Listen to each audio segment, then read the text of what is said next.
వసుదేవసుతం వసుదేవసుతం దేవం దేవం కంసచాణూరమర్దనం కంసచాణూరమర్దనం దేవకీ దేవకీ పరమానందం పరమానందం కృష్ణం కృష్ణం వందే వందే జగద్గురుం జగద్గురుం శ్రీకృష్ణం శ్రీకృష్ణం వందే వందే జగద్గురుం. జగద్గురుం. సర్వం సర్వం శ్రీకృష్ణార్పణమస్తు. శ్రీకృష్ణార్పణమస్తు. Thank you. ఏంటో మోక్షం అంటారు, ఇది చెయ్యి అంటారు, అది చెయ్యి అంటారు. ఉం? ఎవరు పొందుతారు అంటారు, ఏమో చెప్తా ఉన్నారు మోక్షాన్ని జై గురించి. శ్రీరామ్ సార్. జై శ్రీరామ్ గంగా భవానీ గారు. జై శ్రీరామ్ అండి అందరికి. శ్రీరామండి భవాని గారు. జై శ్రీరామ్ అండి. జై శ్రీరామమ్మ. జై శ్రీరామ్ అండి. ఈ మోక్ష సాధన గురించి మనకి ఈ గత 3 అధ్యాయాల్లో చెప్పుకుంటూ వస్తున్నారు. దాంట్లో రకరకాలైనటువంటి పద్ధతులు, రకరకాలైనటువంటి విషయాలు, దానికి కావాల్సిన అర్హతలు, ఎవరు పొందగలరు, ఎవరు పొందలేరు, పొందటానికి ఏం చేయాలి, ఈ గత జన్మల యొక్క పాపాలన్నీ నశించి మనం పూర్తి నిర్మల చిత్తులమై, అంటే శుద్ధమైన మనస్సు గల వాళ్ళమై, ఎటువంటి మాలిన్యాలు లేకుండా మనం ఈ నిష్కామకర్మ అనే దాన్ని పాటిస్తూ మనం ఏ విధంగా మోక్షాన్ని సాధించగలము అని చెప్తూ నిన్న మనం మన శనివారం నాడు 27, 28 శ్లోకాలు చూస్తాం. అందులో ఏం చెప్తున్నారు, మనకి నచ్చని వస్తువు ఏదైనా ఉంటే, లేదు దుమ్ము ధూళి పనికిరానివి, దుష్ట ఆలోచనలు, చెడు ఆలోచనలు, చెడు పనులు, లేకపోతే ఏదైనా మనకు నచ్చనిది ఏదైనా ఉంటే, మనం ఎట్లయితే దుమ్ము వస్తుంటే మనం తలుపులు వేసుకుంటాము, లేకపోతే ఏదైనా వర్షం కురుస్తుంటే మనం వెళ్ళి ఎక్కడన్నా చాటు దొరుకుద్దేమో, నీడ దొరుకుద్దేమో అని చెప్పి మనం ఎండలో కానీ వర్షంలో కానీ ఎక్కడైనా దాక్కుంటాము. అంటే దాక్కుంటాం అంటే అది వర్షం పడని చోటికి చేరుకుంటాం. ఆ విధంగా ఇక్కడ కూడా ఏం చెప్తున్నారు, ఈ మనకు పనికిరాని వస్తువుల్ని, మనకు ఇష్టం లేని వాటిని మనం ఎట్లయితే బయటికి గెంటేస్తామో, అట్లాగే ఇవన్నీ ఈ కామ క్రోధ మదమాశ్చర్యాలు, ఇవన్నీ లోభ మద మోహ మదమాశ్చర్యాలు అన్నీ 6, అందులో ముఖ్యంగా కామక్రోధాలు, భయము, వీటన్నిటినీ మనం బయటకు నెట్టేయాలి. ఒకటి లోపలికి రానియకూడదు, వస్తే ఉండనీయకూడదు. మనం ఎట్లయితే ఇంట్లో రోజు కసుగూడి చేసే చెత్త దుమ్ముడిచి మనం అంతా బయటికి ఎలా వేస్తామో ఆ విధంగా మనం వేసేయాలి. ఆ విధంగా ఎట్లయితే మనం ఈ విషయాలన్నింటిని బయటికి నెట్టేసి ఉంటాము, అదే కాకుండా మన ఈ ధ్యానాన్ని, ఏకాగ్రతని మన బ్రుకుటిలో, అంటే ఈ నుదురులో, ఈ మన తిలకం ధరించే చోట, తిలకం పెట్టుకునే దగ్గర 2 కనుబొమ్మల మధ్యలో దాన్ని మనం అక్కడ కేంద్రీకరించాలన్నమాట. కేంద్రీకరించిన తర్వాత దాన్ని కేచరి ముద్ర అని కూడా అంటారు. ఇక్కడ ఈ ఈ స్థలంలో ఒక అంగుళం లోతులో మనకి ఆజ్ఞా చక్రం ఉంటుంది. అవన్నీ ఎనర్జీ సెంటర్స్. దాని గురించి అంతా మనం మాట్లాడుకున్నాం. ఇక్కడ మనం ఆ ధ్యానాన్ని అక్కడ నిలిపి మన మనోబుద్ధులను మన ఈ నాసికల ద్వారా వచ్చిపోయే శ్వాస ఏదైతే ఉందో, అంటే మనం ప్రయత్నపూర్వకంగా తీసుకోకుండా దానంతట అది వచ్చిపోయే శ్వాస ఏదైతే ఉందో, ఆ శ్వాసని మనం సమానంగా చూసుకుంటూ ప్రాణవాయువుని ప్లస్ అపాన వాయువుని, బయటికి వెళ్ళే వాయువుని, ఈ రెండింటిని మనం సమానంగా రావాలి. ఆ సమానంగా రావాలి అంటే మనం శ్వాసను అభ్యాసం చేయాలి. శ్వాసను అభ్యాసం చేయాలి అంటే మనం శ్వాసను గమనించాలి. శ్వాసను గమనించాలంటే మన శ్వాస ముక్కు ద్వారా ఎట్లా పోయి వస్తుంది అనేది మనకు తెలియాలి. దానికి రకరకాలైనటువంటి పద్ధతులు ఉన్నాయి. కొంతమంది చూపుని కళ్ళు మూసుకుని చూపుని ముక్కు చివర పెట్టి ఆ శ్వాస గమనాన్ని, ఎందుకంటే ఇక్కడ మన ప్రయత్నం ఏమి ఉండదు, అందుకని శ్వాస ఉచ్ఛ్వాస నిశ్వాసాలు ఏదైతే ఉన్నాయో స్వతహాగా దానంతట అది మన ప్రమేయం లేకుండా జరిగేవి ఏవైతే ఉన్నాయో దాన్ని మనం గమనించగలం. ఎవరన్నా ప్రయత్నం చేశారో? మనం అనుకున్నాం కదా ఒకసారి ప్రయత్నం చేయండి అని. మన శుక్రవారం రోజున గురువారం రోజున అనుకుంటాం. గంగాభవాని గారు ప్రయత్నం చేశారా ఏమన్నా? చేసామండి. అది చాలా సైలెంట్ గా, తెలియకుండా మెల్లగా, అసలు మనకే తెలియనంత ఇదిగా వెళ్తుందండి. తెలియట్లేదండి. అది తెలుసుకోవటమే కదా మన ప్రయత్నం అంతా. అవునండి, అవును. ఏమైనా ప్రయత్నం చేశారని అడుగుతున్నాను.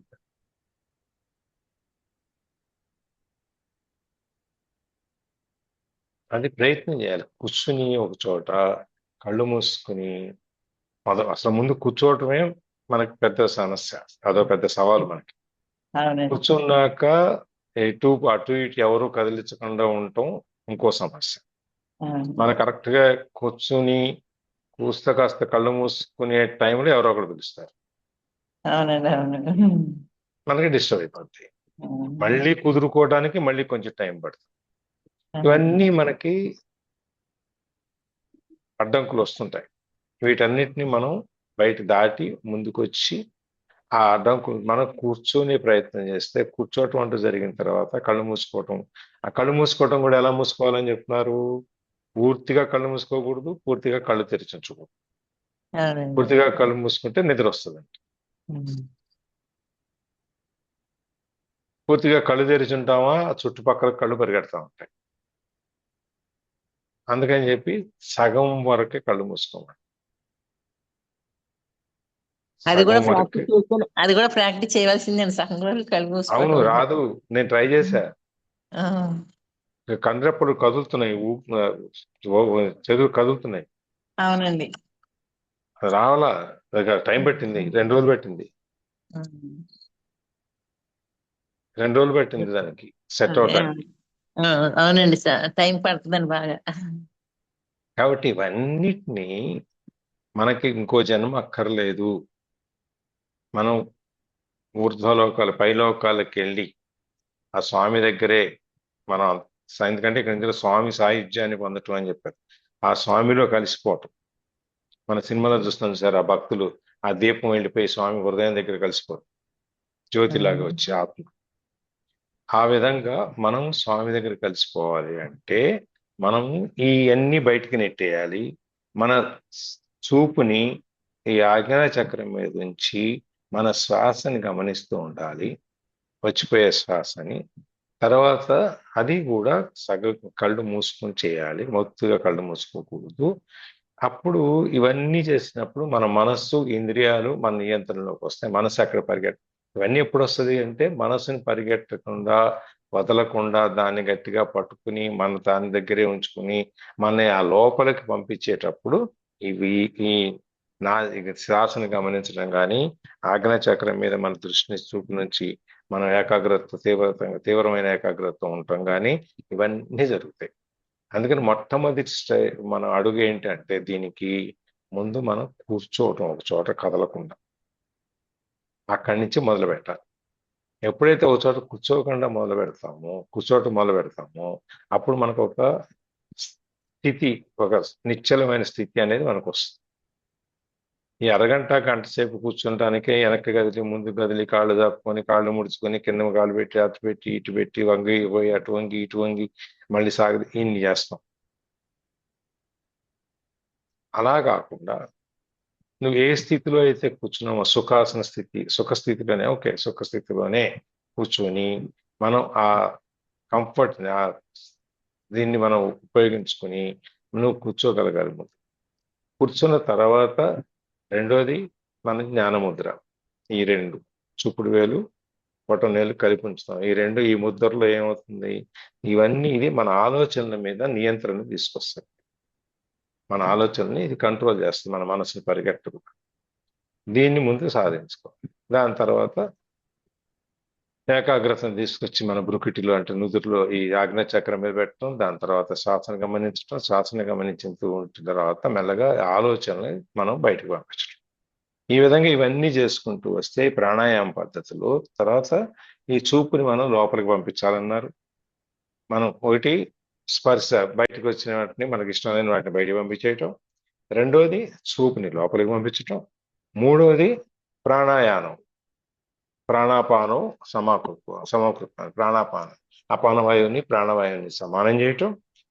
నాలుగోది ఇంద్రియాలని జయించటం, మనస్సుని ఇంద్రియాలని బుద్ధిని ఇవన్నీ మనం స్వాధీనంలో తెచ్చుకుని వాటిని జయించటం. ఐదవది మోక్ష పారాయణం, మోక్షాన్ని సంపాదించడానికి కావాల్సిన పారాయణం. ఎప్పుడు స్వామిని చరణాల మీద స్వామి ఆలోచనలు, స్వామి నామంలో అన్నిట్లో మనం అక్కడ తరించిపోతూ ఉండాలన్నమాట. అది అయిపోయిన తర్వాత ఈ విగతేచ్ఛే భయ క్రోధ అని చెప్పి కామ క్రోధ భయాలు ఈ మూడింటిని బయటికి తెస్తాయి. ఈ మూడు మనకి ముఖ్యమైన శత్రువులు. వీళ్ళందరూ ఈ దుష్ట చతుష్టయంలాగా ఈ దుష్ట సంఘానికి వీళ్ళందరూ నాయకులు. వీళ్ళ ముగ్గురిని తోసేస్తే మిగిలిన వాళ్ళందరూ మనకు ఉంటారు. మిగిలిన వాళ్ళందరూ కూడా ఆటోమేటిక్గా వెళ్ళిపోతారు. దాని తర్వాత మనం మునిత్వం అన్నమాట. మునిత్వం అంటే మన మనస్సుని అక్కడ పెట్టడం. ఆ మనస్సు ఎప్పుడు కూడా మన మననంతో చేస్తూ ఉండాలి. మీరు హరే రామ చెబుతారా, శ్రీరామ జయరామ చెబుతారా, లేకపోతే శ్రీహరి శ్రీహరి చెబుతారా, ఏది చెప్తారా అనేది కాదు. ముందు దాన్ని మననం చేయటం. దాన్ని ఎప్పుడు చదువుకుంటూ ఉంటాం, మనసులో చెప్తూ ఉంటాం. కొన్ని మన బయట మాట్లాడుతున్నా ఉన్నా కూడా మన మనసు అది స్మరణ చేస్తూ ఉండాలి దానికి. అది పోతే సదాముక్త. ఇవన్నీ చేసిన వాళ్ళకి ఎప్పుడూ ముక్తులై ఉంటారు. మన ప్రాణం ఉన్నప్పుడే, మన ప్రాణం పోయిన తర్వాతనే మనం ముక్తికి వెళ్తాం, ముక్తిని సాధిస్తాం అనే లేదు. మనం ప్రాణంతో ఉండి కూడా మనం ముక్తిని పొందవచ్చు. అందుకని మనం జీవన ముక్తులు అంటారు దీన్ని. ఇన్ని రకాలైనటువంటి ఉంది మనకి. ఈ సాధనలన్నీ మనకి కనుక చేస్తే, అందులో మనం ఎప్పుడైతే నిష్ణాతం అవుతామో, దీంట్లో మన కూర్చోగానే ఎటువంటి ఆలస్యం లేకుండా వెంటనే మనం ధ్యానంలోకి వెళ్ళిపోగలగాలి. ఆ ధ్యానంలోకి ఎక్కడ కూర్చున్నా సరే, ఏ విధంగా కూర్చున్నా సరే, ఏ పరిస్థితిలో కూర్చున్నా సరే మనం వెళ్ళిపోగలగాలి. ఆ వెళ్ళి ఎవరేమన్నా అనుకుంటారేమో, మనం ఇట్లా చూడకూడదేమో, ఇక్కడ రోడ్డు మీద చేయకూడదేమో, అట్లంతా ఏం లేదు. ఎక్కడైనా సరే మీరు ఎక్కడ కూర్చున్నా, మీరు ధ్యానంలో కనుక వెళ్ళగలిగితే, ఇవన్నీ కనుక చేయగలిగితే, అప్పుడు భగవంతుడు ఎక్కడో లేడు, మన లోపలే ఉన్నాడు. ఆ ఆత్మని మనం ఎప్పుడైతే మన లోపలికి చూసి, మనసును లోపలికి పంపించి, మనసును అక్కడ స్థిరపరిచి, అక్కడి నుంచి మనం చూడటం మొదలు పెడతాము, ఆత్మ అనేది జాగరూకత వస్తుంది. ఆత్మ నిద్రలేస్తుంది. నిద్ర లేచి బయటకు వస్తుంది. ఆ బయటకు వచ్చినప్పుడు మనం అనుకున్నాం కదా, అందరికీ నిష్కామ కర్మ సేవ చేయటము, ఎటువంటి ఆలోచనలు ఉద్దేశాలు లేకుండా, ఎటువంటి వాటిని ఆశించకుండా, దాని తర్వాత అందరిలో అనే ఆత్మను చూడటము, మనని మనం ఎలా చూస్తామో మనం అలాగే అందరిలో చూడటము, అట్లాగే మన అందరితో ప్రేమగా ఉంటాము, కొంచెం పరుషంగా మాట్లాడకుండా, ఏమి లేకుండా వాళ్ళతో పాటు మనం ప్రేమగా ఉంటాము. ఇట్లా ఇన్ని రకాలుగా మన ఈ దినచర్య అనేది, అయితే మన స్వభావాన్ని మనం కనుక మార్చుకుంటే, మనం ఈ లోపల ఉన్న ఆత్మని బయటకు తీసుకురావచ్చు. ఈ బయటకు వచ్చిన ఆత్మ ఎట్లా ఉంటుంది అంటే, సూర్యుడి వెలుతురు కంటే కూడా, సూర్యుడి కంటే కూడా ప్రకాశవంతంగా ఉంటుంది అని చెప్పి నిన్న మనం చూసాము. అట్లాగే ఇవాళ 27-28 అయిపోయింది. 27-28 చూసాము. ఇవాళ ఇందులో మళ్ళీ ఒకసారి చూద్దాం. మోక్షాన్ని ప్రాప్తించడానికి ఎన్ని ఉపాయాలు ఉన్నాయంటే, ఒకట శబ్దాది విషయాలు, మిగిలిన దృశ్య విషయాలని, శబ్దాలని త్యాగం చేయటం, పట్టించుకోకపోవటం. రెండోది ఏకాగ్రత. మూడోది ప్రాణాయామం. ప్రాణాయామం అంటే మన ప్రాణవాయువు మీద నియంత్రణ. నాలుగోది ఇంద్రియ మనోబుద్ధుల నిగ్రహం. ఐదోది మననశీలత్వం. 6 మోక్షపరాయణం. 7 కామక్రోధ భయాలని వదిలేయటం. ఇన్ని లక్షణాలు రావాలి మనకి. ఈ లక్షణాలు ఉంటే మనం మోక్షాన్ని సాధించడానికి అర్హత వస్తుంది. మనం సాధించగలుగుతాము, అక్కడికి చేరగలుగుతాము. మళ్ళీ వీటిలో కూడా మనం అనుకున్నాం కదా, మోక్షానికి చేరటం అంటే ఇప్పుడు తిరుమలలో ఉంటే మనకి ఆయన సామ్రాజ్యంలో ఉన్నట్టు, ఏడుకొండల వాటి సామ్రాజ్యంలో తిరుమలలో ఉన్నాం అనుకోండి, ఏడుకొండల పైన ఉంటే చాలా కాదు. మళ్ళీ నెక్స్ట్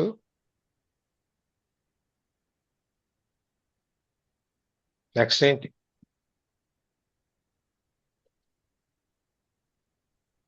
తిరుమలలో ఉంటే మన పుణ్యం వచ్చేసినట్టయినా, మనకి పుణ్యం మొత్తం అంతా మన ఫలితం వచ్చేసినట్టయినా.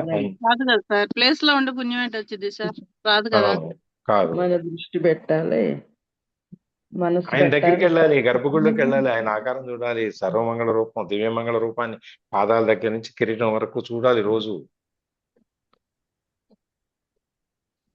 ఆ సమీపంలో ఉండాలి. కొన్ని అది సరిపోద్దా? అది సరిపోద్ది. దానికి మితమే ఉంది.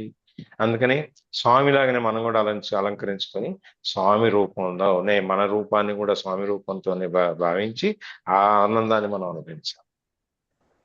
స్వామికి బంగారు కాసుల దండ 108 కాసులు, లేకపోతే 1008 కాసుల దండ ఉంది, మనం కూడా 1008 కాసుల దండ వేసుకుంటే స్వామిలాగా అయిపోతామని.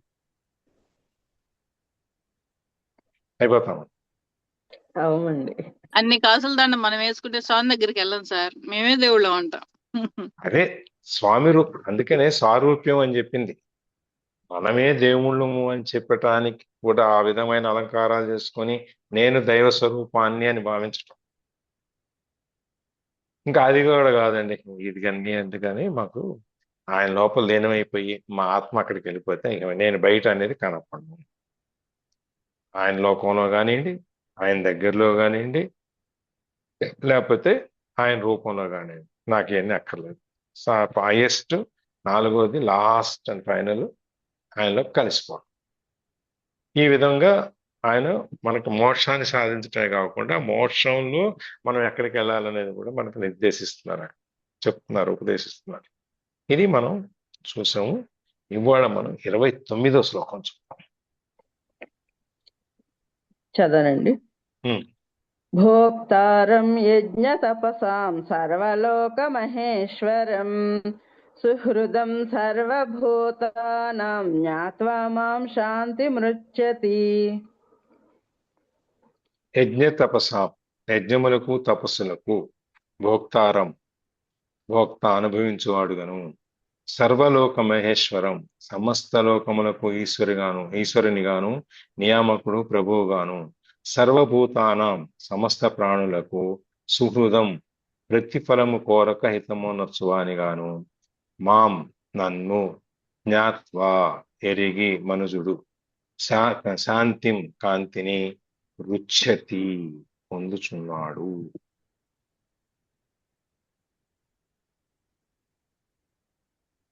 యజ్ఞముల యొక్కయు తపస్సుల యొక్కయు భోక్త అంటే ఫలము అనుభవించేవాడు, సమస్త లోకముల యొక్క ఈశ్వరుడు ప్రభువు శాసనుడు గాను, సమస్త ప్రాణుల యొక్క హితకారి అని నన్ను ఎరిగినవాడు, నన్ను తెలుసుకుని మనిషి జీవుడు శాంతి పొందుతున్నాడు. ఇప్పుడు మన భగవంతుడు అంటే ఏంటి అనేది తెలుసుకోవాలి. శాంతిని సాధించాలి, మనకు మనశ్శాంతిగా ఉండాలంటే ఏం చేస్తాం?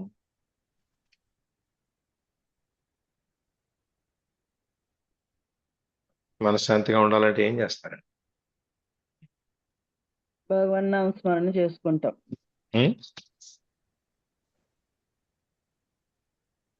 భగవన్నామ స్మరణ చేసుకుంటామండి. చేస్తుంటాం. ఇంకా ఎటువంటి కోరికలు గాని ఎటువంటి అయినా మనసు వరకు తెచ్చుకోకుండా ఉండడం. ప్రశాంతంగా ఉంటారు అప్పుడు. ఓకే, ఇంకా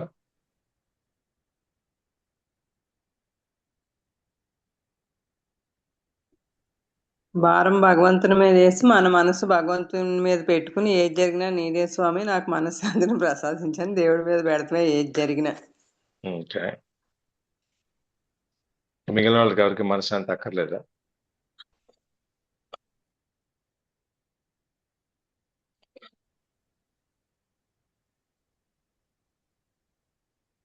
మిగిలిన వాళ్ళకి ఎవరికి మనశ్శాంతి అక్కర్లేదా?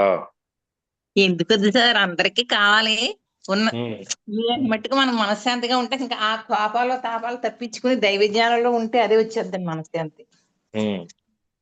అదే మనశ్శాంతి రావాలి అంటే దైవజ్ఞానంలోనే ఉండాలండి ఎక్కువ. మనలో ఉన్న ఆవేశం మనం తగ్గించుకోవాలండి కొంచెం. మనశ్శాంతి కదా, దైవజ్ఞానంలో ఉంటేనే మనశ్శాంతి అవుతుందండి. దీనికోసం మనం ఈ శాంతిని సాధించాలంటే ఏం చేయాలి అంటే ముందు దుఃఖాన్ని తీసేయాలి. ప్రతిదానికి లేదు లేదు దుఃఖం లేదు తీసేస్తే ఆటోమేటిక్ గా మనశ్శాంతి ఉంటది, వచ్చేస్తుంది. అవును సార్. ఆ దుఃఖం తీసేయడానికే భగవన్ నామస్మరణ. అందుకని అది ముందు దుఃఖ నివృత్తి, దాన్ని తీసేయాలి. పరమశాంతి రూపం మోక్షం ఎట్లా వస్తుంది అంటే ఆయన ఏం చెప్తున్నారంటే ఎవరైతే భగవంతుని ఆత్మను తెలుసుకుంటారో, భగవంతుని తెలుసుకుంటారో అంటే ఆత్మని తెలుసుకుంటారో, మన లోపల ఉన్న ఈ ఆత్మని ఎవరైతే తెలుసుకుంటారో వాళ్ళు శాంతిని పొందుతారు. అయితే ఈ భగవంతుడు ఎట్లా ఉంటాడు, ఏమిటి, దానికి ఉన్న లక్షణాలు ఏంటి భగవంతుడికి అంటే, ఒకటి, ఈ యజ్ఞయాగాదులు ఇవన్నీ సమస్త యజ్ఞాలు తపస్సులు ఇవన్నిటికీ మనం ఎవరికి ఇస్తాం భోక్త అంటే, ఆరగించేవాడు ఎవరు?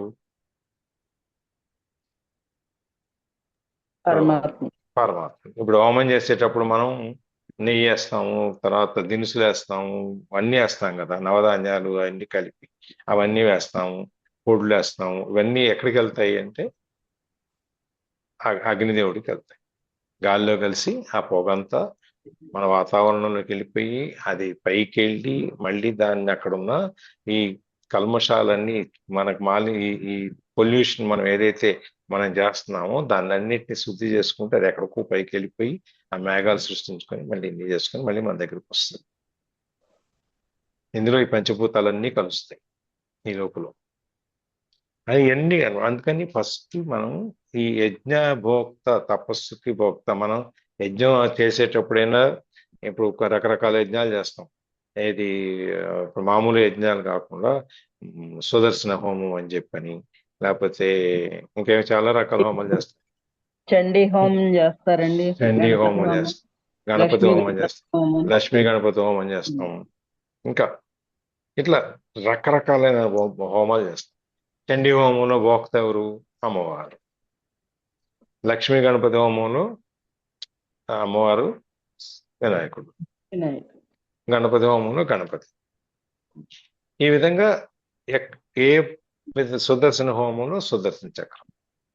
ఈ విధంగా ఏ హోమాలు చేస్తామో ఆ హోమాలన్నిట్లో ఆ ఎవరినైతే ఆవాహన చేస్తామో వాళ్ళు భోక్తలు, వాళ్ళు భోక్తలు అని. అట్లా ఇక్కడ కూడా మనకి ఈ హోమ సమస్త యజ్ఞాలు మనం చేసే రకాల యజ్ఞాలు 14 రకాలు చెప్పారు కదా, ఆ యజ్ఞాలన్నిట్లో కానీ తపస్సులన్నిట్లో కానీ అనుభవించేవాడు వీటి ఫలాన్ని అనుభవించేవాడు. తర్వాత ఈ పరమాత్మ ఎక్కడున్నాడు? సమస్త చరాచర కోటి అన్ని జీవుల్లో, ఈ కదిలే వాటిలో కదలని వాటిలో సమస్తము చర అచర. చర అంటే సార్ పరమాత్మ ఎక్కడ ఉన్నాడు అనే దానికంటే పరమాత్మ ఎక్కడ లేడు అనాలి సార్. ఎక్కడ లేడు అనేది తెలుసు, అన్ని చోట్ల అందుకని ఉంటాడు కదా. అన్ని చోట్ల ఉంటాడు కాబట్టి నువ్వు ఈ జీవులో ఉన్నాడు ఆ జీవులో లేడు అనుకోవద్దని చెప్పని చర అచర. అందుకని కదిలే వస్తువుల్లోనూ కదలని వస్తువుల్లోనూ కూడా ఉన్నాడు అని. ఈ చెక్కలోను లేకపోతే గోడలోను పరమాత్మ ఉన్నాడని లేడని కాదు. మనం మామూలుగా అనుకుంటాం అన్ని జీవుల్లో ఉన్నాడు, చుట్టూ ఉన్నాడు, ఈ ప్రకృతిలో ఉన్నాడు, పంచభూతాల సాక్షిగా మనకు కనపడుతున్నాడు అని చెప్పి అనుకుంటాం. అట్లాగే కాదు, మన నరసింహావతారంలో లక్ష్మీ మనకి దీంట్లో కూడా గోడల్లో వాటిలో కూడా ఉంటానని చూపించాడు. అందుకని ఇక్కడ సమస్త చరాచర ప్రాణికోటి, చర అచర, కదిలేనివి కదలని వాటి అన్నిట్లో కూడా అన్ని ప్రాణకోటిలో కూడా ఆయన ఉంటాడు, వ్యాపించి ఉంటాడు అని చెప్పి. అంతేకాదు, సమస్త పుణ్యకార్యముల యొక్క ధర్మకార్యముల యొక్క కర్తవ్యం. మనం చేసే పుణ్యకార్యాలు, తర్వాత ధర్మకార్యాలు, 2 రకాలుగా చెప్పారు. పుణ్యకార్యం అంటే ఏంటి, ధర్మకార్యం అంటే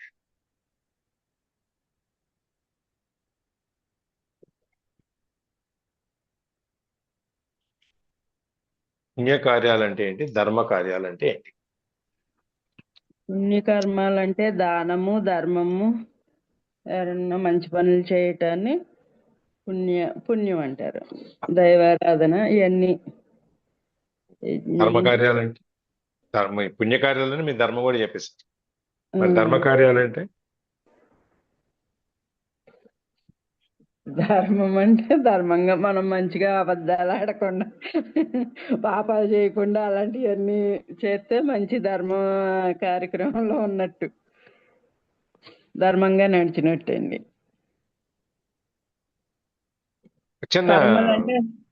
కర్మలంటే మనం పాప కర్మలో గట్ట ఏమి చేయకుండా అదే హింస పెడతాం, ఎదుటి వాళ్ళు దుఃఖించుకుంటే మనం సంతోషపడతాం, అలాంటివి చేయకుండా ఉంటే మంచి కర్మలు చేయాలి.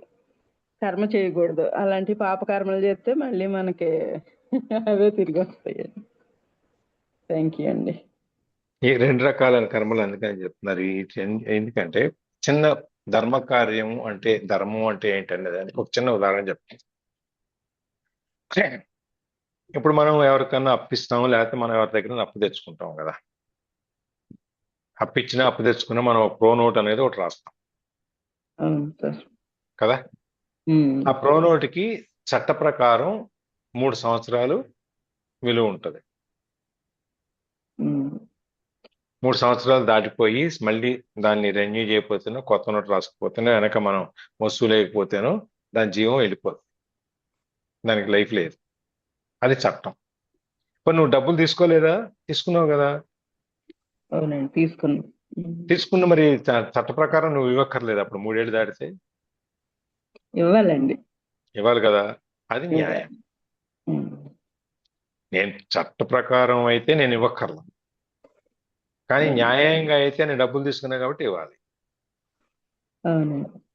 సరే, కొంతమంది ఏమో ఇవ్వరు ఇంకా నోట్ చచ్చిపోయింది కదా అని ఇవ్వరండి, ఇంకా ఇవ్వరు. అడిగి. అది చట్ట ప్రకారం వాళ్ళు మాట్లాడతారు. మనం అందుకని చట్టము, న్యాయము, ధర్మము ఈ మూడింటికి మనం తేడా ఏంటని వస్తాం. న్యాయం ఏంటి? డబ్బులు తీసుకున్నాను ఇవ్వాలి అని చెప్పి ఒప్పుకోవడం న్యాయం. ఇస్తాదా ఇవ్వడానికి పక్కన పెట్టి. ధర్మం ఏంటి? అవతల వాళ్ళు ఇబ్బందుల్లో కష్టాల్లో ఉన్నప్పుడు, లేకపోతే మనకు డబ్బులు ఇచ్చాయని లేనప్పుడు తీసుకెళ్ళి, అమ్మ మీ ఆయనకి నేను డబ్బులు ఇవ్వాలి, మీకు ఆయన లేడు, ఆ నోటు పోడు టైం అయిపోయింది, అయినా మీ డబ్బులు మీకు ఇస్తున్నాను అని చెప్పి ఇచ్చిన దాన్ని ఏమంటాము?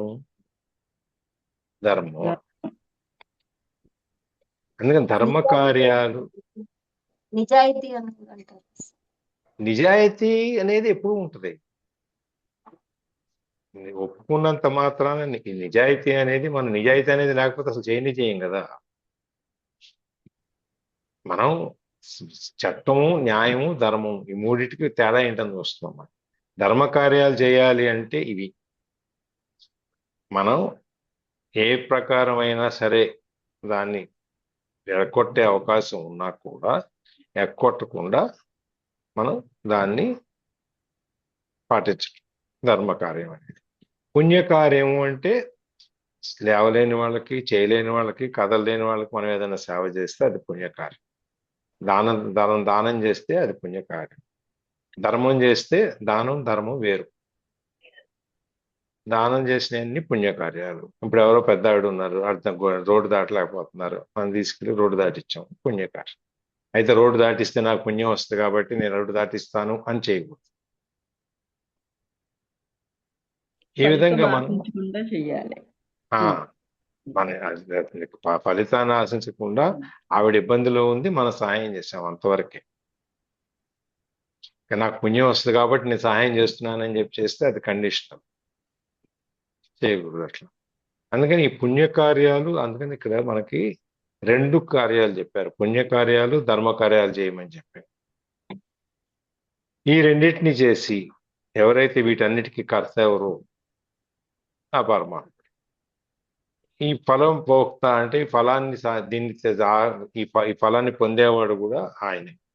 కాబట్టి ఈ అన్నిటినీ ఉన్నది ఒకటి. ప్రశాంత రావాలి అంటే మనం ఈ భగవంతుడు ఎవరు ఏంటి అనేది తెలుసుకోవాలి అంటే అందులో ఉన్న ఒక లక్షణం ఏంటంటే, మొదటి లక్షణం ఏంటంటే యజ్ఞయాగాదులన్నిటిలోనూ ఫలభోక్త, ఫలాన్ని స్వీకరించే ఆ యజ్ఞ దేవత ఎవరైతే ఉన్నారో వాళ్ళు అనుభవించేవాళ్ళు, ఈ చరాచర ప్రాణకోటి అంతట్లోనూ వ్యాపించి ఉండేవాడు.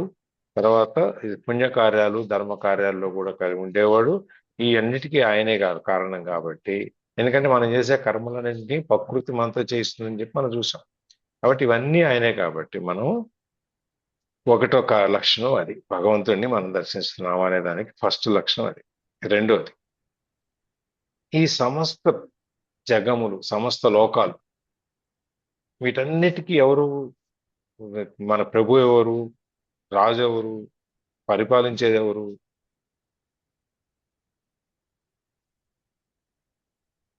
భగవంతుడు, ఈశ్వరుడు. భగవంతుడే కదా సార్. అంతే కదా మరి. సర్వలోకాలకి మనం చెప్పే ఈ కింద ఉన్న 7 లోకాలు, పైన ఉన్న 7 లోకాలు, ఈ 14 లోకాలు, ఈ 14 భువన భాండాలు, ఇవన్నీ ఇట్లా ఈ సృష్టిలో ఈ దీంట్లో ఇట్లాంటి భువన లోకాలు ఇవన్నీ ఇట్లా 14 లోకాలు, ఇట్లాంటి ఎన్నో 14 లోకాలు ఉన్నాయి. ఇట్లాంటి లోకాలు 14 లోకాలు మనం చెప్పుకునేవి అతల సుతుల రథాతల ఇవన్నీ ఉన్నాయి కదా, పాతాళం ఇవన్నీ కింద, ఇట్లాగే భూలోకం, మళ్ళీ పైన అన్ని లోకాలు 14 ఇవన్నీ లోకాలా సార్? ఇంకెక్కువ ఉన్నాయా? 14. ఇట్లాంటి 14 లోకాలు అనేది ఒక యూనిట్. ఇట్లాంటి యూనిట్స్ ఈ సృష్టిలో ఇంకా చాలా ఉన్నాయి.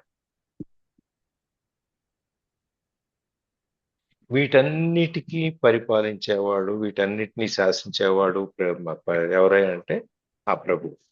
ఆయన సర్వలోకాలకి, ఒక లోకానికి కాదు, సర్వలోకాలు, మనకి తెలిసి తెలియని ఎన్ని లోకాలు ఉన్నాయో అన్ని లోకాలకి ఆయనే ఈ ప్రభు. అందుకని ఆయన ఇక్కడ ఇందులో చెప్పినప్పుడు సర్వలోక మహేశ్వరం, ఈశ్వరుడు ఒక్కడే కాదు, మహేశ్వరం అంటే సర్వసత్తాక చక్రవర్తి. రాజులు, సామంతులు, మా పెద్ద మహారాజులు, చక్రవర్తులు, ఇంకా పైన ఈ విధంగా చూసుకుంటూ వెళ్తే వీటన్నిటినీ పరిపాలించేవాడు మహేశ్వరుడు అన్నాడు. అందుకని ఈశ్వరుడు అనకుండా ఈశ్వరుడు కంటే కూడా ఇంకా ఉన్న ఒక పైన స్టేజ్ని తీసుకుని మహేశ్వరుడు అని చెప్పాడు అన్నమాట. రెండవది. మూడవది, మనకు మామూలుగానే ఒక ఎవరన్నా చిన్న పదవో లేకపోతే ఒక చిన్న గౌరవం ఇస్తే మనకి ఇక్కడి నుంచి ఇక్కడికి వచ్చారు. నన్నే కదా నాకు షాదువా కప్పారు, నన్నే కదా గౌరవించారు, నాకంటే తోపు ఇంకోలేడు అని చెప్పేసి చిన్నదానికి ఒక చిన్న ఆఫీసర్ అయితేనో, ఇంకొంచెం పెద్ద ఆఫీసర్ అయితేనో, లేకపోతే ఇంకోటి అయితేనో, ఇంకో పెద్ద పెద్ద పెద్ద కాలం దీంట్లోకి వెళ్తేనో మనం వాటి గురించి ఇంకా ఇంకా మనకి ఆ అహం అనేది మనకి పెరిగిపోతుంది. అట్లాంటిది ఇన్ని లోకాలన్నిటికీ ప్రభు అయినటువంటి ఆయనకి ఎంత ఉండాలి?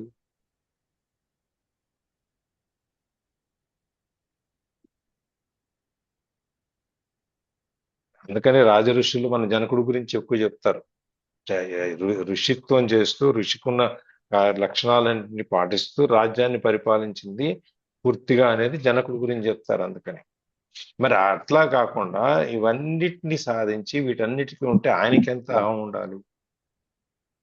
సర్వాంతర్యామి కాబట్టి ఆయనకు అహం ఉండదు సార్. ఉండదు. ఇన్ని ఉన్నా కూడా ఆ ఏమీ లేకుండా, ఎటువంటి అహంకారము, ఇవన్నీ ఆభిజాత్యము ఇట్లాంటి ఏమీ లేకుండా, అభిమానం ఏమీ లేకుండా అందరి మంచి కోరేవాడు. ఆయన రాజ్యంలో ఆయన పుట్టించి మనందరం ఆయన బిడ్డలం అయినప్పుడు మనం అందరం మంచిగా ఉండాలని అనుకుంటాడు, కానీ ఆయన చెడుగా ఉండాలని ఎందుకు అనుకుంటాడు? అనుకోరు కదా. అనుకోరు సార్, అనుకోరు. మనకు 9 పిల్లలు ఉంటే నలుగురిని మంచిగానే చూస్తాం కదా, మనం సమానంగానే చూస్తాం కదా మనం. అవును, అవును. సరే, వాళ్ళ ప్రవృత్తి మారి, యాటిట్యూడ్ మారి, వాళ్ళు ఏదో రకంగా ఇంకో వేరే విధంగా వెళ్తే బాధపడతాం, తిడతాము, తల్లిదండ్రులకి బాధపడతాం, పిల్లలందరూ సమానం. సమానమే. అదే విధంగా ఈయనకు కూడా అందరినీ సమానంగా చూస్తారు. ఆయన హృదయం అనేది చాలా కామన్, చాలా శుతిమెత్తనగా ఉంటుందండి, కోమలంగా ఉంటుందండి, సాఫ్ట్గా ఉంటుందండి. అందుకని ఆయన ఈ ప్రాణకోటికి అందరికీ ఆయన స్నేహితుడు లాంటి వాడు. ఉపకారం చేస్తాడు, మంచి చేస్తాడు, మన హితం కోరుతాడు, మన మంచి కోరుతాడు ఆయన అని. అందుకని అంటూ సుహృత్తు అని చెప్పి ఇందులో ఒక పదం వచ్చింది, సుహృదం సర్వభూతానం అని చెప్పి. సుహృత్తు అంటే ఈ ప్రతిఫలము కోరకుండా సహాయపడే వాళ్ళని సుహృత్తు అంటారు. అంటే మనం నిష్కామ కర్మ చేసేవాళ్ళం మనందరం కూడా దాంట్లోకి వస్తాం అన్నమాట. ఇవన్నీ చేయటం సర్వభూతానం అంటే అందరికీ కూడా సమస్త ప్రాణులకు మేలు చేస్తారు కాబట్టి ఆ మేలు చేయటం వల్ల ఈ సంసారం అనేది అతను మనందరికీ కూడా మేలు చేయటానికి ఆయన స్వామి సిద్ధంగా ఉన్నారు అని చెప్పి, దానివల్ల ఈ సంసార దుఃఖ సాగరం నుంచి ఆయన్ని మనం బయటపడేయటానికే మనకి గీతా జ్ఞాని గీతని మనకి చెప్పారు. మనం ఇందులో మీరు ఇలా ఉండండి, ఇలా చేయండి, ఇలా చేస్తే మీరు సుఖపడతారు, మీరు బాగుంటారు, మీరు నా దగ్గరికి వస్తారు, నేను మిమ్మల్ని తీసుకుంటాను, మిమ్మల్ని జాగ్రత్తగా చూసుకుంటాను, ఇవన్నీ మనకు చెప్పిన దానికి ఎందుకంటే మొత్తం అంతా ఆయనే దీనికి సర్వం సహా చక్రవర్తి కాబట్టి. మన భక్తులు కాపాడాలన్నా ఈ దేహ రచన కానీ ప్రపంచ రచన కానీ ఇవన్నీ చూస్తుంటే మనం జాగ్రత్తగా మనకి భగవంతుడి యొక్క దయ అనేది మన కళ్ళ ముందు కనిపిస్తుంది. చూడండి, వర్షం పడుతుంది. ఇప్పుడు మనం ఒక కుండీలో ఒక మగ్గు నీళ్లు పోస్తాం, పూల కుండీలు. ఇంకొంచెం పెద్దదైతే ఒక 2 పోస్తాం, ఎక్కువ నీళ్ళు పోస్తాం, కొంచెం ఎక్కువ ఎక్కువ నీళ్ళు పోస్తాం. పోస్తాం. అదే మన ఇంట్లో పెరట్లో ఏదన్నా చిన్న మడిలాగా చేసుకుంటే ఒక బిందె నీళ్ళు పోస్తాం. మరి ఈ భూమి అంతా తడవాలంటే ఎంత నీళ్లు పోయాలి? ఇది మానవ సాధ్యమా? కాదండి. ఇన్ని లక్షల ఎకరాల భూమిని తడపాలి అంటే, ఇప్పుడు మనం వ్యవసాయం చేస్తున్నాం అంటే ఒక 10 ఎకరాలు, 20 ఎకరాలు, 50 ఎకరాలు వ్యవసాయం చేస్తున్నాం. ఈ 50 ఎకరాల భూమిని మనం తడపగలమా? ఎన్ని తడవలేం సార్. ఎన్ని పంపులు పెడితే, కాలువల ఎన్ని ద్వారా మోటార్లు పెడితే కాలువ ద్వారా నీళ్లు వస్తా ఉంటే ఎంత ఈజీగా ఉంటది. మోటార్ వేసి నీళ్లు పెట్టాలంటే ఇంకెంత టైం పట్టిద్ది. ఎంత? మరి అదే ప్రయాసం. మరి ఆయన అక్కడి నుంచి పోసేస్తున్నాడు కదా మనందరికీ. అసలు మనం వేరు 3 కోసం. వంతులు వాటరే ఉంది కదా సార్ మనకి అవును, అందుకే కదా. భూమి. అవును, 3 వంతులు వాటర్ ఉన్నా కానీ పొలానికి పనికి వచ్చే వాటర్ కావాలిగా. అదే ఆయన అక్కడి నుంచి కురిపిస్తారు. ఇప్పుడేంటి, మన పొల్యూషన్ ఎక్కువైపోయి, ఎన్ని కెమికలైజ్, ఎన్ని రసాయనాలన్నీ ఎక్కువైపోయి ఈ గాలి అంతా కలుషితం అయిపోయి, ఈ గాలి అంతా పైకి వెళ్ళి మన కెమికల్ రైన్స్ వస్తున్నాయి మనకి నల్లగా. ఇదివరకు నీళ్లు పట్టుకొని తాగేవాడు, ఇప్పుడు తాగే పరిస్థితి ఎక్కడ ఉంది?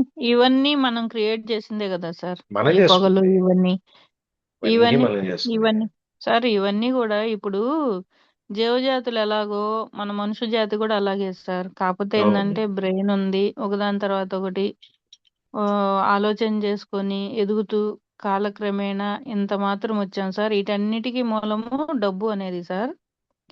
డబ్బు అనేది గనక లేకుండా ఉంటే గనక మనము ఆరోగ్యం ఒకటి ఉంటే పంట పండించుకోవడము, బతకడానికి తినడము, ఒకళ్ళకొకళ్ళు హాని చేయకుండా ఎవరు బతుకు బతుకుతుంటే సార్, ఇంకంతకంటే ఇంక మంచి ఏముంటుంది చెప్పండి.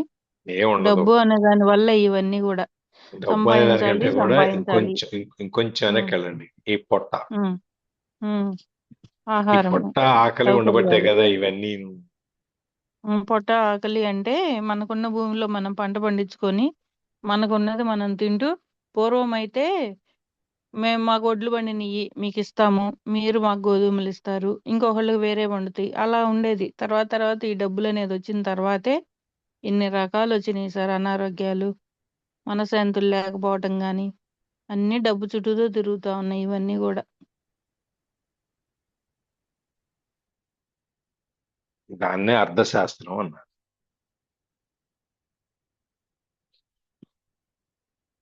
సో మనకి ఇవన్నీ భగవంతుడి మహిమని మనం తెలుసుకుని దాన్ని ఊరికే ఉండకుండా ఎప్పుడు 24 గంటలు ఎటువంటి బ్రేక్ లేకుండా ఆయన్నే ధ్యానించుకుంటూ, ఆయన్నే సేవించుకుంటూ ఉన్నప్పుడు మనం పరమశాంతిని పొందుతాము.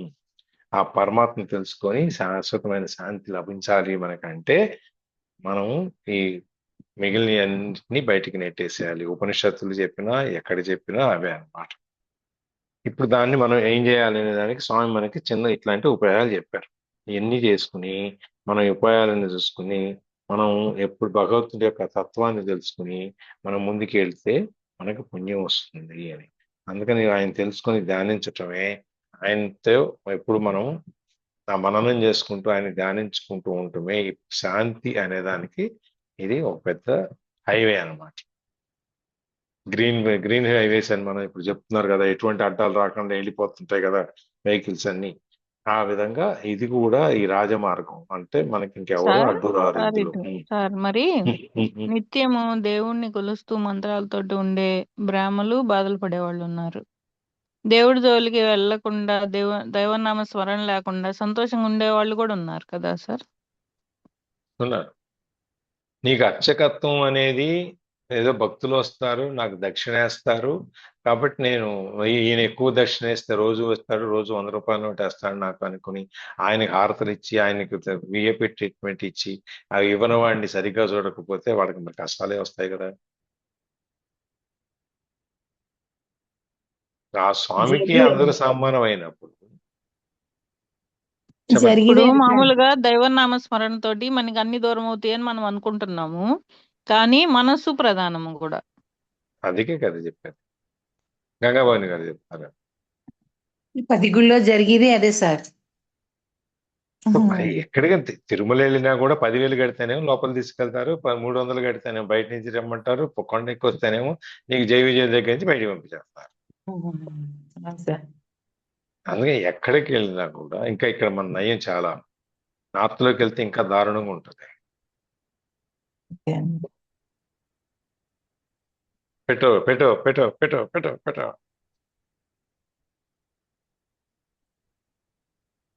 సరే అండ్ మనం దాంట్లోకి వెళ్ళక్కర్లేదు.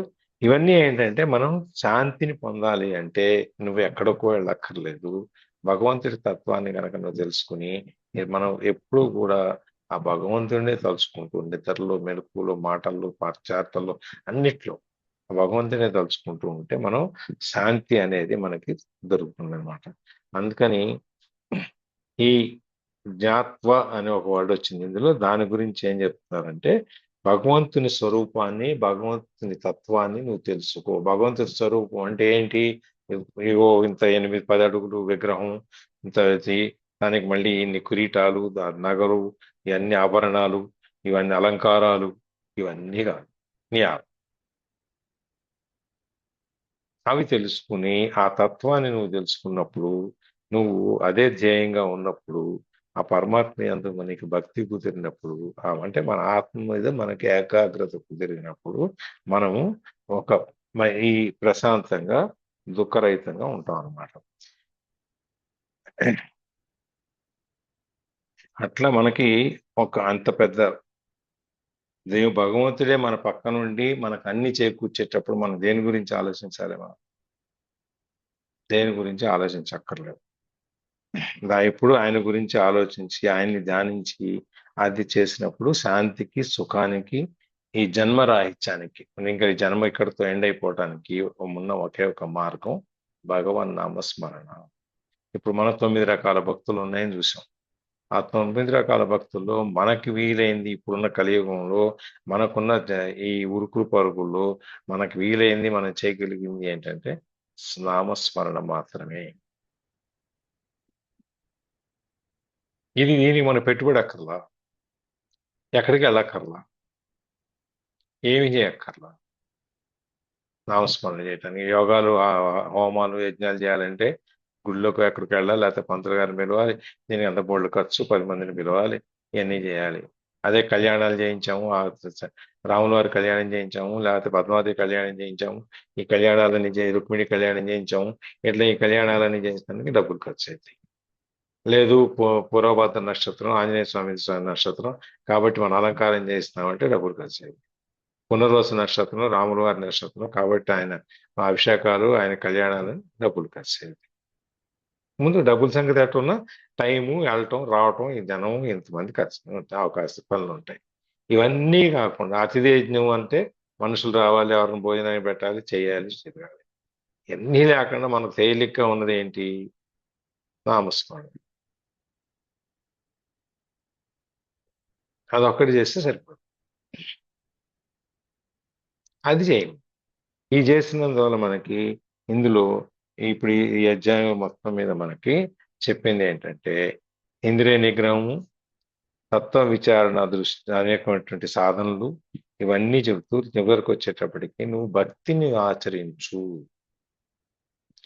నువ్వు భక్తిని ఆచరించు అని చెప్పేది నిన్న 27-28 శ్లోకాల్లో కూడా మనకి ఆ 7 లక్షణాలు చెప్పారు. అన్ని త్యాగం చేయటం, ఏకాగ్రత, తర్వాత ప్రాణాయామం, దాని తర్వాత మన ఇంద్రియాలను నిగ్రహించుకోవటం, మననం చేయటం, ఈ మోక్ష సాధన చేయటం, కోమ క్రోధ భయాలన్నీ వదిలేయటం, ఇన్ని రకాలు చెప్పి ఇప్పుడు అంత చివరికి వచ్చి ఎన్ని అక్కర్లేదా, నువ్వు ఊరికే నామస్మరణ చేస్తూ ఉండు చాలు అని చెప్పి శాంతిని పొందటానికి నువ్వు నా దగ్గర నాలో ఐక్యమైపోవాలి అంటే నువ్వు చేయాల్సింది ఏంటంటే నామస్మరణ మాత్రమే అని చెప్పి ఇదే భగవంతుడి స్వరూపము. అదేంటే మన ఆత్మను తెలుసుకోవటమే, మన భగవంతుని తెలుసుకోవటము. భగవంతుడి స్వరూపం అంటే ఎక్కడో లేదు, మన లోపలే ఉంది. దాన్ని ఎవరో వచ్చి నీకు బయటికి తీయలేరు. నీకు నువ్వే ఎత్తుక్కోవాలి, నీకు నువ్వే శ్రమపడాలి, నీకు నువ్వే దాన్ని అనుభవించాలి. నువ్వే ఎత్తుక్కోవాలి లోపలికి వెళ్ళి, ఎక్కడున్నా నేను అని చెప్పి అది ఎత్తుక్కుని మనసును అక్కడ పెట్టి ఆ లోపల ఎక్కడో లోతుల్లో అక్కడి నుంచి నువ్వు దాన్ని బయటికి తీసుకొచ్చి ఆ జ్ఞానాన్ని బయటికి తీసుకొచ్చి ఆత్మదర్శనం చేసుకుని ఆత్మజ్ఞానంలో నుంచి నువ్వు పరమాత్మలో ఏకం కావాలి. అందుకే అన్నిటికంటే భక్తి అనేది ముఖ్యము. మనం చేసే ఏ పని మీద అయినా సరే భక్తి అంటే స్వామి దగ్గరనే కదా, మనం చేసే ప్రతి పనిలో కూడా భక్తి అనేది ఉండాలి. అప్పుడు మనం ఈ పైకి ఆ భగవత్ లోకానికి, అదే భగవంతుని ఏకం అవటానికి, ఆ లోకానికి వెళ్ళటానికి, మోక్షాన్ని సాధించడానికి మనకు అవకాశం ఉంటుంది. ఈ కర్మ సన్యాసోగం ఇవాళతో మనం ముగిస్తున్నాం.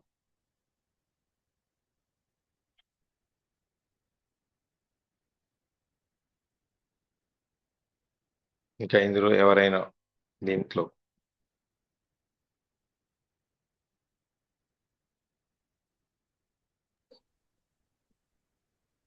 క్లోజింగ్ ప్రేయర్ చేసేద్దాం. చేసిన చివరి తర్వాత మనం చదువుతానండి.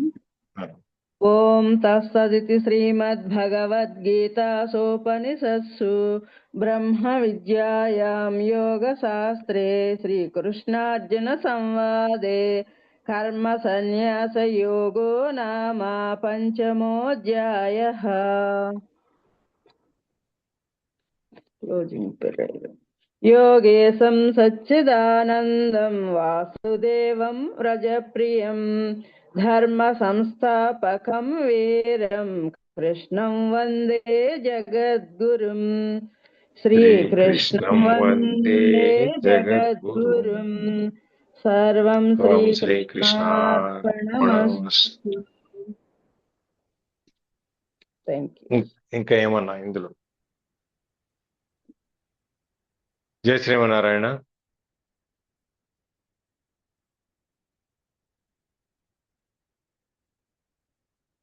ప్యాట్రన్.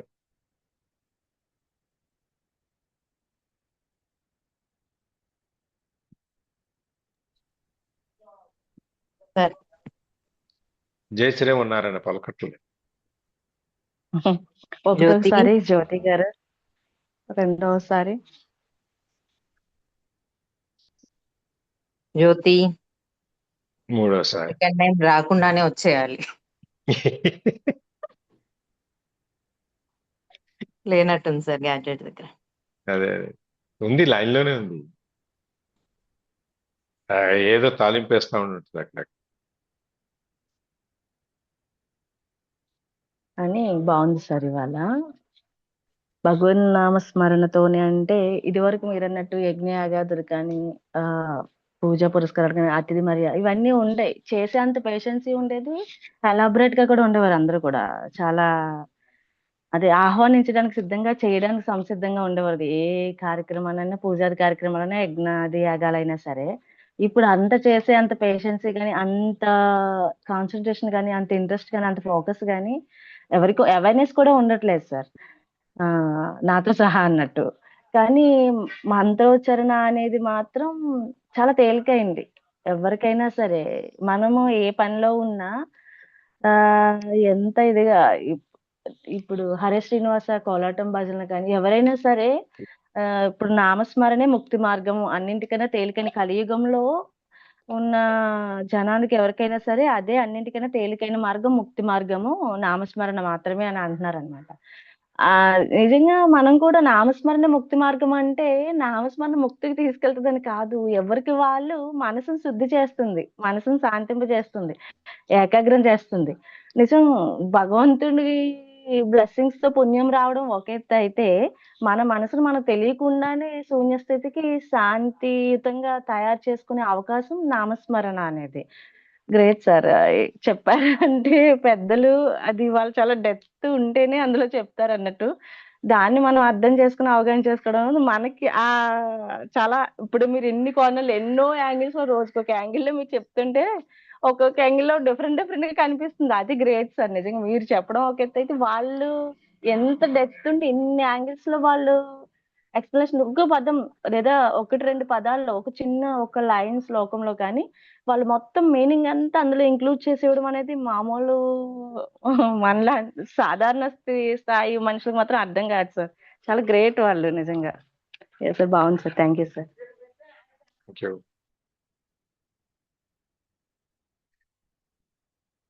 ఇవాళ ప్రత్యూష మేము ఒక పోస్ట్ పెట్టారు, చూసారా ఎవరు? భగవద్గీత గురించి.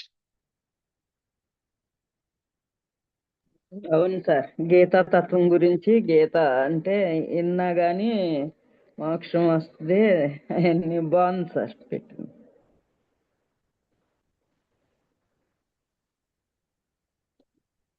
మొత్తం గీత అంటే ఏంటి, ఎందుకు, దానివల్ల వచ్చేది ఏంటి, అసలు గీత తత్వం ఏంటి, బాగుంది అది పోస్ట్ పైనుంచి కింద దాకా. బాగుందండి. మనం అందులో చూసారు? ఏమి చేయకపోయినా గీత అని విన్నా గానీ మనకి మంచి భక్తి పుణ్యం వస్తుంది, ఫలితం వస్తుంది అని చెప్పేసి. ఫలితం వస్తుందని చెప్పారు.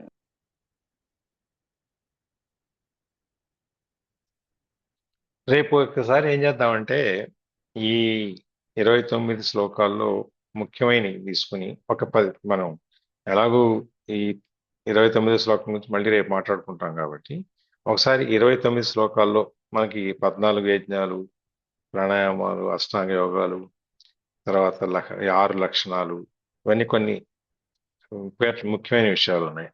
అంతవరకు ఒకసారి మళ్ళీ రేపు రివ్యూ చేసుకుందాం, ఒకసారి దాన్ని మళ్ళీ తిరిగి చూద్దాం ఒకసారి. ఓకేనా సార్? మంచి ఆలోచన. Thank you. కానీ నేను ఇవాళ టైం మిగులుదేమో అసలు చూద్దాం అనుకున్నా, కానీ మళ్ళీ మొదలు పెడితే అది ఒక 15-20 మినిట్స్ పడుతుంది కనీసం, అంటే కూడా ఎత్తుక్కుని అన్ని చేసుకుని రేపు మళ్ళీ ఒకసారి దాన్ని టచ్ చేసేస్తే, ఎందుకంటే ఈ ముందు ఉన్న సార్ 5 అధ్యాయాలు అధ్యాయాలన్నీ పూర్తయిపోయినాయా? 5 5 పూర్తయిపోయినాయా అయిపోయినాయి, 5 అయిపోయినాయి ఇవాళ. ఓకే. అవును సార్, చాలా గ్రేట్ అనిపిస్తుంది. జ్యోతి చెప్తే పాపం తను వీక్లీ వన్స్ 10 days వన్స్ అలా చెప్పేవారు కదా, స్లోగా వెళ్ళేది. మీరు చెప్తుంటే అరే ఎన్నాళ్ళు అయినట్టు లేదు కదా అన్నట్టుంది, భలే కంప్లీట్ అయింది, అప్పుడు 5 అయిపోయినాయా అని కూడా ఏంటి అనిపిస్తుంది అనమాట. మనం మొదలు పెట్టింది ఎప్పుడో తెలుసా? మేలో మొదలు పెట్టాం, మే 18. ఇది జూలై సార్. 2 నెలలు 2 అయింది. months దగ్గర. అవును సార్. 2 నెలలు బ్రేక్ లేకుండా వెళ్తుంటే 3 అధ్యాయంలో సగం నుంచి మొదలు పెట్టాము.